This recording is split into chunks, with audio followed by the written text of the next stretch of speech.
December 16th, 1944. The Ardennes Forest, Belgium. At 5:30 a.m., German artillery opened fire along an 80-mile front. Over 1,600 guns fired simultaneously, the largest German artillery barrage on the Western Front since 1940. American positions shattered under the bombardment.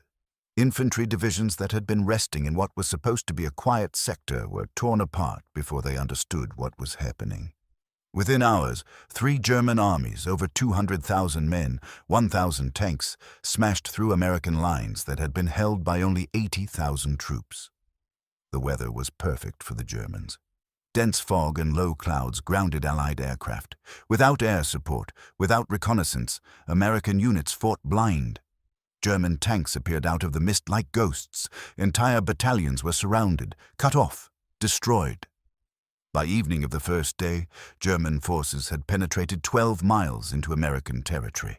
Panic spread through Allied headquarters. This was supposed to be impossible. Germany was losing the war. The Wehrmacht was in retreat across Europe. The Allies were advancing toward the Rhine. Victory was months away. And then, suddenly, the Germans attacked with a force and coordination that seemed to come from 1940, not 1944. In the German High Command, there was a cautious optimism. Hitler had gambled everything on this offensive. The plan was audacious. Drive west through the Ardennes, split the Allied armies, capture the port of Antwerp, cut off British and Canadian forces from American forces, force a negotiated peace in the West so Germany could concentrate on the Eastern Front. It was a desperate plan. But for the first 3 days, it was working. The German commanders understood they had a narrow window. The weather would not stay bad forever. Once the clouds cleared, Allied aircraft would dominate the battlefield. German fuel supplies were limited. They had maybe a week of offensive operations before logistics would force a halt. Speed was everything. They had to reach the Meuse River bridges before American reinforcements could arrive. One critical location became the key to the entire offensive: Bastogne. This small Belgian town sat at a crossroads where 7 roads converged.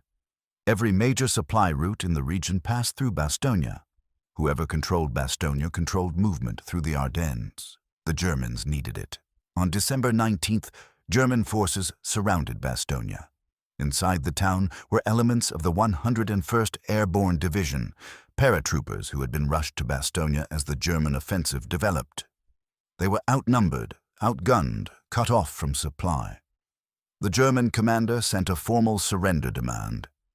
The American commander, Brigadier General Anthony McAuliffe, sent back a one-word reply that would become famous: nuts. The Germans were confused by the response. The translation into German did not convey the dismissive contempt of the English slang. Eventually, an American officer explained to the German negotiators that it meant, go to hell. The siege of Bastogne began. German artillery pounded the town. Panzer units probed the defenses. The 101st held, but barely. They were running out of ammunition. Medical supplies were exhausted. Food was scarce. Wounded men lay in freezing basements without morphine. The situation was desperate. German commanders believed Bastogne would fall within days. Once it fell, the offensive could continue west.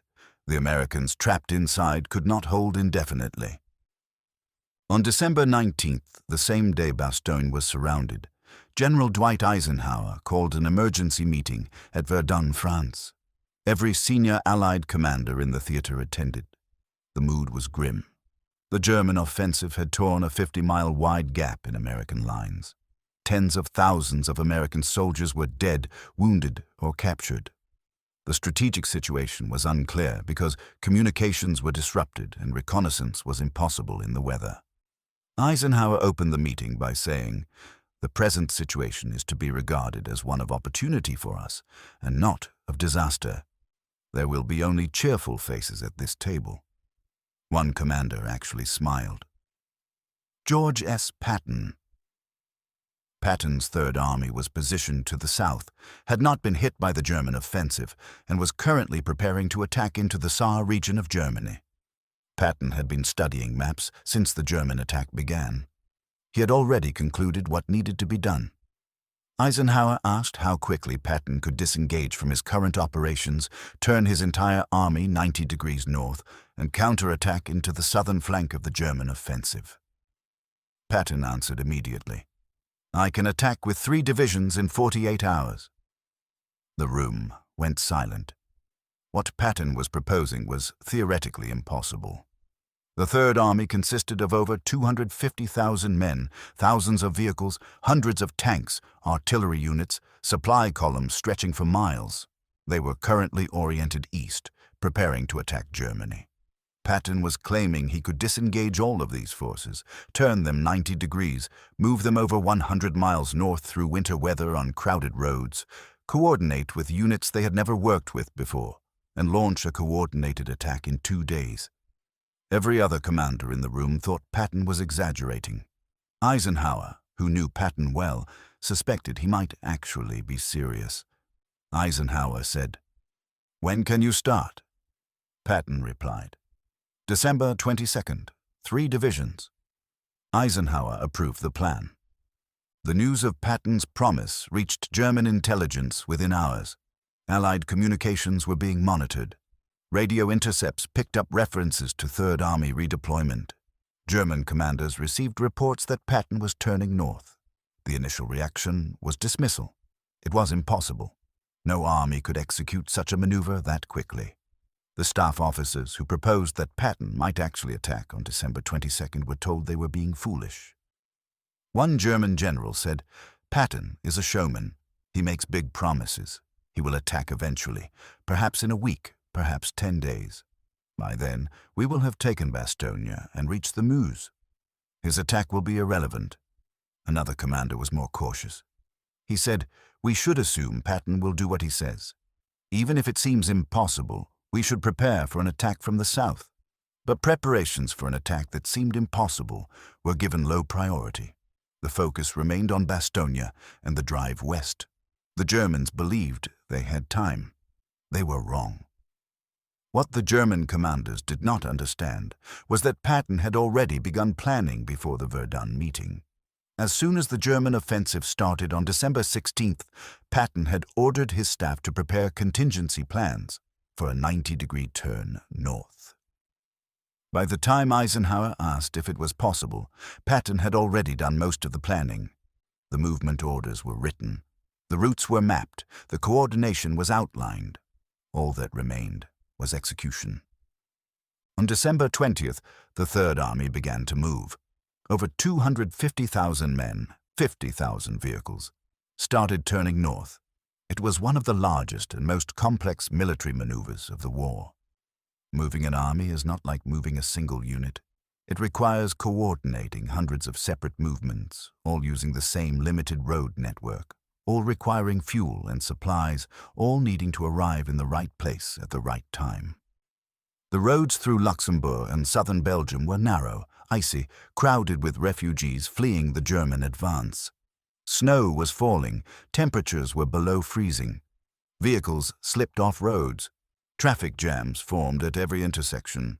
Fuel trucks struggled to keep up with advancing columns. It should have been chaos. Instead, Patton's staff executed the movement with mechanical precision. Every unit had specific routes. Traffic control points were established at every major intersection. Military police directed traffic constantly. Units moved at staggered times to prevent congestion. Fuel dumps were established along the routes. The entire operation ran like a machine. The soldiers of the Third Army did not know where they were going or why. They only knew they were moving north in terrible weather and that General Patton wanted them to move faster. Patton himself drove along the columns, stopping to talk to soldiers, urging them forward. He told one group of tankers, "Drive like hell. The Germans think we can't get there. We're going to prove them wrong." On December 21st, lead elements of the Third Army reached positions south of Bastogne. They were 24 hours ahead of Patton's promise, 3 full divisions ready to attack. The German commanders monitoring Allied movements could not believe the reports. It was impossible. No army moved that fast in winter weather. The reports had to be wrong, exaggerated, based on misidentified units. Surely Patton's main force was still days away. Surely this was just a reconnaissance element. But the reports kept coming. American armor south of Bastogne in strength. American artillery deploying. American infantry forming up for assault. The Third Army had arrived. December 22nd, the attack began. The 4th Armored Division smashed into German positions south of Bastogne. The Germans had not prepared for an attack from this direction. Their forces were oriented toward Bastogne itself, focused on breaking into the town. Suddenly, they were being hit from behind by American armor they did not expect to see for another week. The initial German response was confusion.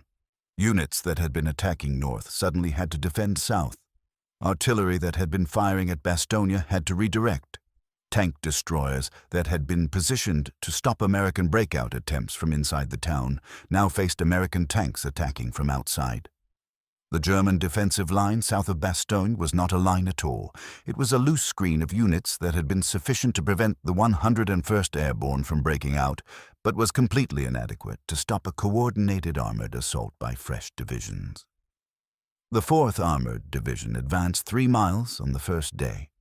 It does not sound like much. 3 miles.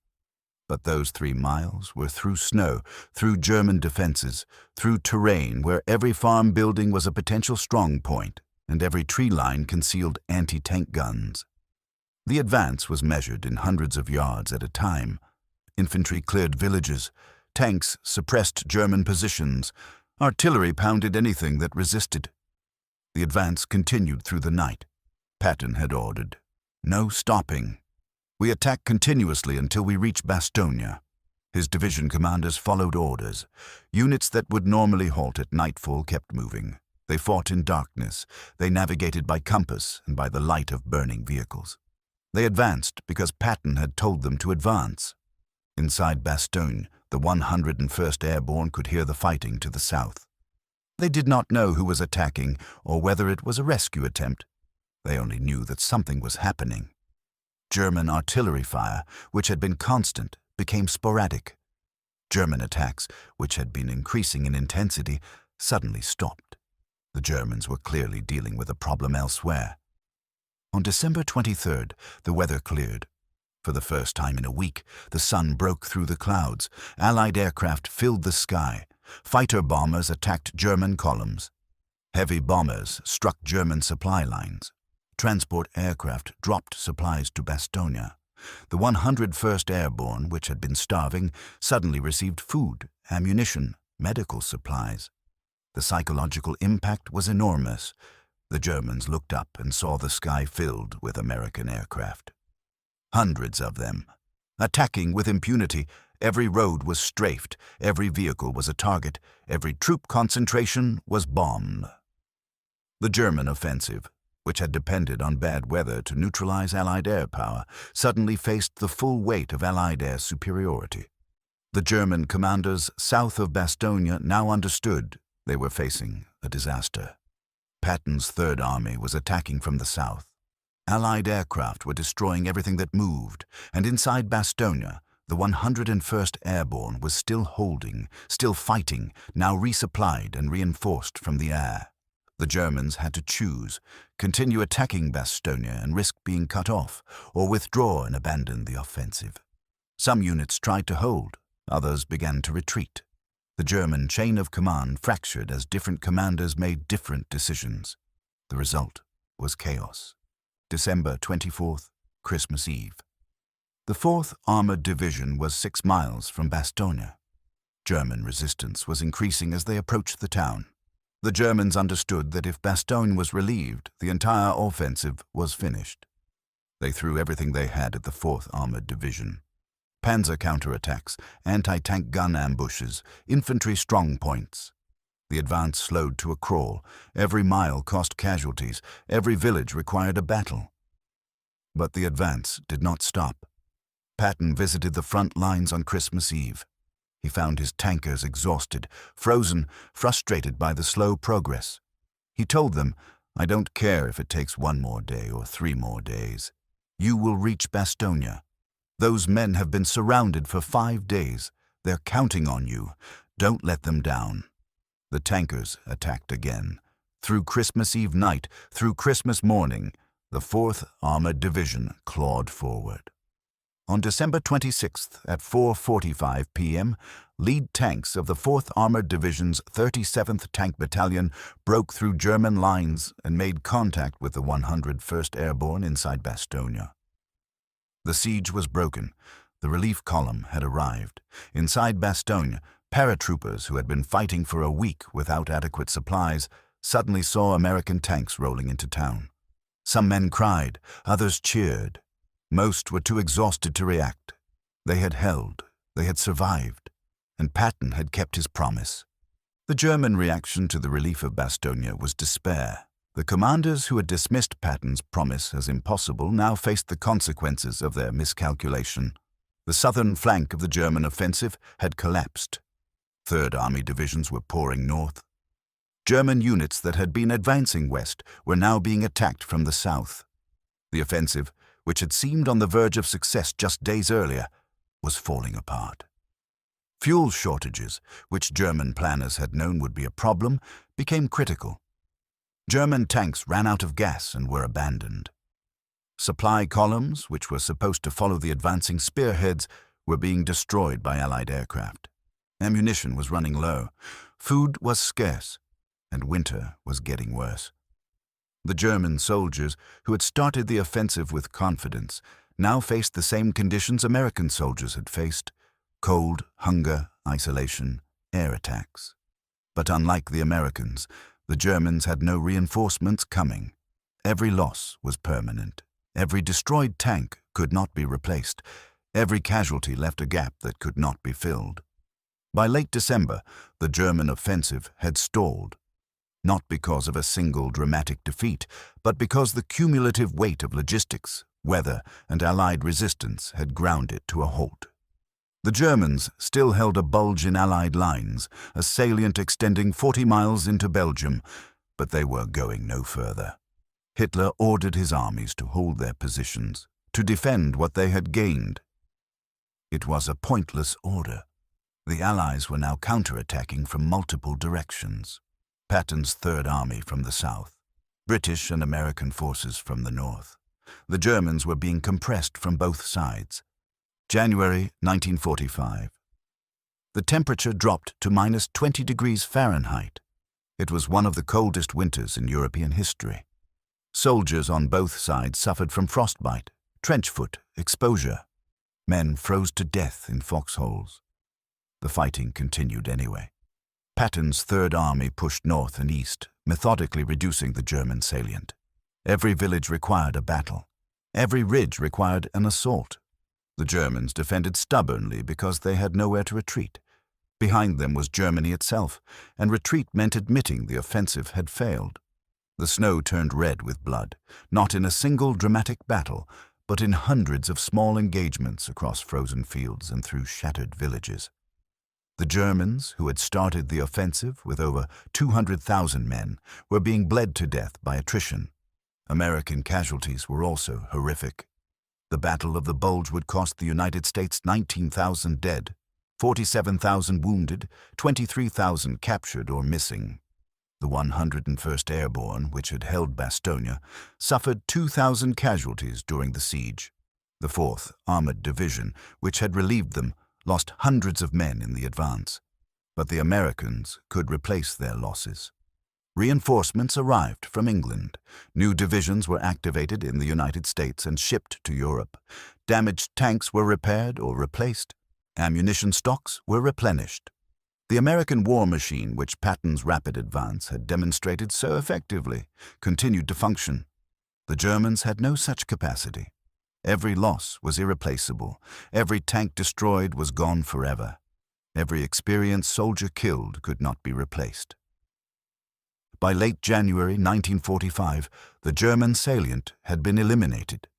Allied forces had pushed the Germans back to their starting positions. The Battle of the Bulge was over. Germany had lost its last offensive capability. The Wehrmacht had committed its strategic reserve, over 400,000 men, thousands of tanks and guns, and had achieved nothing except delaying the Allied advance by a few weeks. Worse, the losses in the Ardennes meant there were no reserves left to defend Germany itself.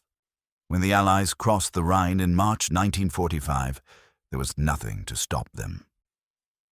The road to Berlin was open. In the German High Command, the recriminations began immediately. Who was to blame for the failure? Hitler blamed his generals for not executing his brilliant plan properly. The generals blamed Hitler for ordering an offensive that was strategically unsound. Some blamed the weather, claiming that if the fog had lasted another week, the offensive would have succeeded. Others blamed logistics, fuel shortages, a lack of air support.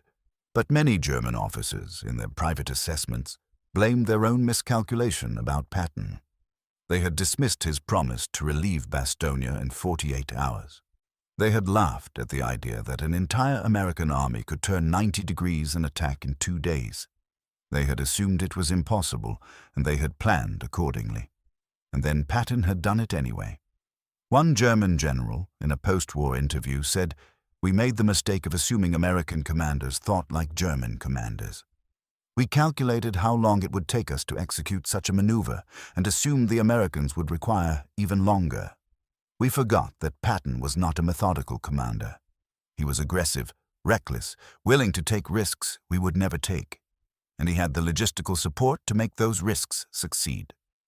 This assessment reveals the fundamental miscalculation. The German commanders believed the Battle of the Bulge would be decided by tactical excellence and fighting spirit, qualities where they believed German forces were superior. They did not realize the battle would be decided by logistics and industrial capacity, areas where American superiority was overwhelming. Patton's rapid deployment of Third Army was not a tactical genius moment. It was a logistics miracle. Moving 250,000 men and all their equipment 100 miles in winter weather in 48 hours required thousands of trucks, millions of gallons of fuel, perfect traffic coordination, and uninterrupted supply lines. No European army in 1944 could have done it. The Germans certainly could not have done it. By late 1944, the Wehrmacht was using horses to move artillery because they lacked trucks. Their fuel supplies were so limited that some tanks had to be towed into position to conserve gas. Their supply system was breaking down under Allied bombing and partisan attacks. The idea of moving an entire army 100 miles in 2 days was fantasy for the Germans. For the Americans, it was Tuesday. The Third Army's march to Bastogne demonstrated the real reason Germany lost the war. It was not lost on battlefield. It was lost in factories, in oil refineries, in the training camps and ports and supply depots that turned industrial capacity into military power. The German soldiers were brave. Their officers were competent. Their tactics were sound. None of it mattered.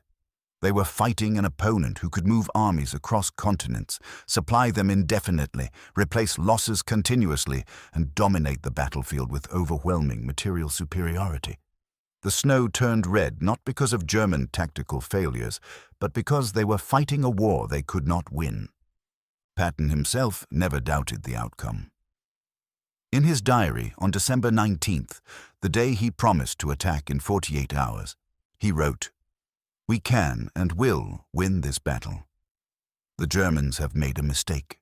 They have extended themselves. Now we will cut them off and destroy them." It was not bravado.